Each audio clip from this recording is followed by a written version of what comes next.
Hello, everyone, and welcome to another episode of Standing in the Gap with Dr. Tonjua Williams. I am Tonjua Williams, and I enjoy being the president of St. Petersburg College, one of Florida's oldest state colleges. I am so glad you're joining me today.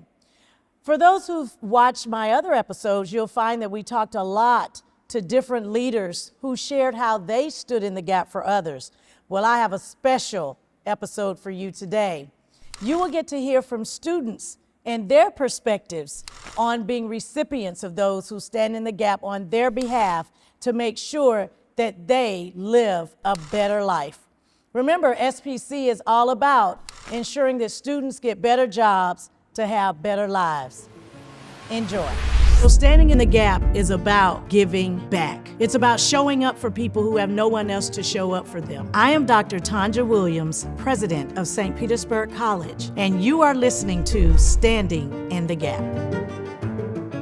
Well, my first introduction to the school would have been through an advisor. My mother accompanied me on my first meeting with a college advisor, and we wanted to make sure that I was going to be taking the appropriate classes for the degree in the program I was interested in entering. And the advisor was awesome. Like, made me feel comfortable. He answered my questions, made me laugh. And he seemed to, as well, not want to just have me taking frivolous classes that were just going to cost me money, but he really wanted to make sure that I felt confident that the courses I was going assigned to, I would be comfortable in. The students, they need your help. They need a listening ear. They don't have it figured out. They really don't. For many who may have been homeschooled, especially after the recent pandemic, and they were graduating online, they weren't associating with other students. Some have come here from other countries. We have international students. We have students who had their high school environment is entirely different. They may be adults returning to college after years having raised families, and they're coming back in. And just because they're older, it doesn't mean they know everything. I find out that treating them like a blank slate, being able to explain things to them and kind of encourage them along their way, they really need that. It's not just the lectures and the education. Hey, that's right there, giving them some free books and hoping they'll figure it out. No, they need the direction to, there's study spaces. Like hey, this is for you to have a quiet space to meet. There's clubs. They need camaraderie. I wouldn't say that college is necessarily, you're coming here to find family or even make friends, that's kind of a plus, but they really appreciate and they need the assistance, person-to-person sort of assistance. Standing in the gap means to me being a mentor. It means giving students time to express themselves, to answer their questions, to hear their questions, be a listening ear, and do research on their behalf. It's almost like being an advocate for your student. That's really what standing in the gap means, is advocacy. I would say what inspired me to pursue higher education would definitely be my mom.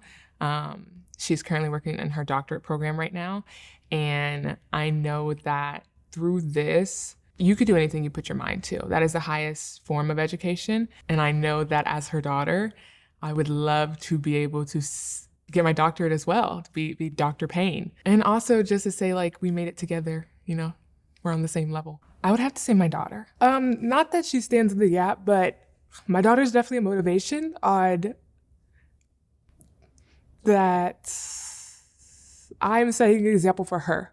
My mother set an example for me, and now I'm setting an example for her that you can do anything you put your mind to, no matter any mistakes you made or any adversity that you face growing up, and now especially with the times that we live in. It doesn't matter what society says or what pressure, peer pressure, anything like that, that if you put your mind to it and I'm a woman of faith, so I always say, God has a plan.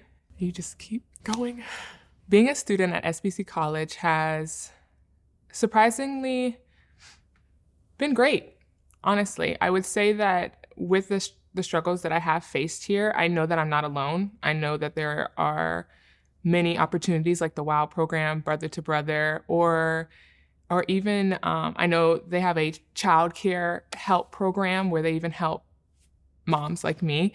And to be able to say, I will be applying for the nursing program this coming fall is great. It's great to say. It's great to say. I know that my academic advisor has constantly called me, constantly sent me emails saying, how are you during this time? What do you need? Contact me for next steps. I see that you're almost there. Don't give up. Just sending those encouraging messages really knows that like I'm not just somebody on the computer to him. I'm actual a face. I'm a name. I'm a person. He knows, not my story, but he knows what I want to accomplish and that they're there to help me accomplish it. I want people to know that you don't have to be a statistic. In high school, I played basketball, I played volleyball. I really thought that I would get a scholarship and be at a D1 school right now playing. But because of the poor decisions that I had made, got me to where I am. But look at me now, I'm enrolled in school that I didn't think that I would be enrolled into. I'm an employee at the college, at SBC, and I'm a mom. And every day is a new day to wake up and make better decisions for yourself. And now for my child that I have. And realizing that now she's looking at me, she's looking up to me to set her future, set the foundation for what her life will look like. What do I want her life to look like? I want it to obviously be better than mine, but being able to sit with her 15 years from now and say, yes, mommy did make a poor decision growing up or in high school made a poor decision, but look at mommy now. My ultimate goal is to be an OBGYN. And when I'm obviously there, to be able to look back on my life and be able to even talk to other girls going in similar situations, even right now, that you are not alone, that yes, this season that you in is a sacrifice, and that's the season I'm walking through is sacrifice, but seasons only last for what? There's summer, fall, spring, winter. Seasons go and they come, and the next season I'm walking through could be great, and the season after that may not be. But I know, like I said, as a woman of faith, that I'll throw out that basic scripture that through all, I could do all things through Christ that strengthens me. So I want people listening to understand that standing in the gap for me means second chances. That first decision, it's there, it's in the book, but you can turn the page and start a new chapter. I decided to pursue a degree in higher education because my parents moved to the United States for me and my sister to be able to live better lives. Another reason is because I'm pursuing higher education is because I don't want to let them down. I want the decision and sacrifices they made to come here to be worth it. And I also want to live a better life. I want to be able to afford what I want, and I want to go on trips. I'm going to go on a trip this summer. And I just want to keep doing that because trips are fun. The faculty and people that work at St. Petersburg College were very helpful with every question I had, any decision I had to make, and especially advisors. Advisors were incredibly helpful with questions, making sure I'm on track, reminding them about requirements that I need to do and take. For example, there's a new test that we have that students are required to do, and it's called fraud civic literacy. And advisors do send emails to students reminding them that they have to take the test in order to graduate. Also, professors are very helpful as well. They are understanding that students also have problems. They understand that things happen in life, and maybe missing an assignment is not that big of a deal. They'll give you another day or two to finish it, or if if you can take a test that the same day the entire class is taking it, you can talk to the instructors and provide some background on why you can't take the test that time, and they will accommodate you properly. Some of the barriers I have with English not being my first language is that I have spoken English for a while, but there's still some words I don't understand, or sometimes I just can't express myself the way I feel because of that barrier. It just depends how I'm feeling. If I'm nervous, I won't be able to find the right words and I will get misunderstood. So I guess the most important thing for that, to fix that, is to think before you say something so you don't get misunderstood. Make sure it makes sense in your head before you say it, so other people can understand you as well, the way you want them to. I hope other students like me with similar language barriers would try to learn more words, try to expand their vocabulary, understand what more complicated words mean, so they don't get confused, especially in classes. If you're taking a higher, let's say, math or a science class, there are lots of complicated words that they use to explain a difficult subject. And if you don't know those words, you're just going to get more confused and fall in a rabbit hole, trying to figure out what something means. So just expanding your vocabulary would be a great way to start. I was in the Navy, so half the reason I joined the Navy was to utilize GI Bill benefits and to eventually pursue a higher education after that. So that was, I guess it started years ago. What brought me to St. Petersburg College, I was born and raised here in Pinellas County, so it's kind of a no-brainer. I actually came here before I went into the Navy for a semester right after high school, and I didn't have the same level of discipline or motivation that I did that I have now pursuing school. I think I've always been interested in technology. Even when I was in high school, I had some friends who were a little bit older than me who were very into that whole industry, and they got paid good money for it. So I think that was one of the motivators for me to want to pursue that field. It's unfortunately not what I did in the Navy, but it's what I'm going for now. One of the things I definitely struggled with, I think, was my age. Like you said, I'm 26. I'm not super old yet, but still to be coming back to a college environment after being out of a classroom environment period for quite a few years. That was a big challenge, and especially with navigating VA benefits can be a nightmare.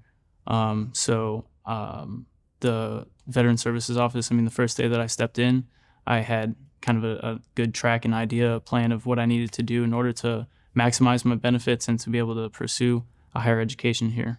To me, standing in the gap for others looks like people being there that actually care. Like I had mentioned earlier, when I walked into that office, there was somebody there, a faculty member that works here, that cares, that, their goal is to help in any possible way that they can. Even if it isn't something school related, we've had other veterans come into our office that we've helped in many other aspects, just in VA benefits as well. And I know that I'm confident there's people like that who do care on every level in different departments here, for sure. So a bit about my journey. When I graduated high school back in 2012, I wanted to work for the Secret Service. So my dream was to work in the computer crimes division, and that's exactly where I was gonna go. But unfortunately, I didn't know how to get there. I started out working on a program for digital forensics and computer investigations, and then I found out that criminal justice wasn't the place for me because I didn't want to do the law side. I just wanted to do the tech side. But at that same time, I started my career here at SPC, or St. Petersburg College, and found out that helping students get to where they want to be was something that called to me more. And so that's why I'm here. I am super grateful for the people that I've encountered. Being here at St. Pete College, I met my best friend. So we actually work together. He's a student life coordinator at the downtown Midtown campus. Shout out to Joven. But I'm just grateful for all the people. I had the chance to meet Dr. Williams and work with her while I was in student government. I also worked with other VPs and, deans and whatnot. And every single person I encountered was somebody that was pushing me to be better than what I was. Either they were saying, hey, we need a student to participate in this collaborative lab or, sit in on this strategic plan meeting. And they were pulling me all the time. I never had an issue talking in front of people, and my high school principal actually told me at our award ceremony that, hey, you need to tone it down a little bit. But I didn't know the rooms that could take me in until I got here and encountered those people. So very grateful for the people that I've met here. Standing in the gap looks like for me being a person that's available. And it doesn't have to be you're physically available for somebody else. It doesn't have to be that you're a person that is emotionally available for somebody else. It's just, and it doesn't have to be all the time. You're there whenever they need it. And you can feel when that time is. It doesn't, it's not written down or anything. You can just feel when, hey, that person might need me today. And so you can stand in the gap by being there for that person.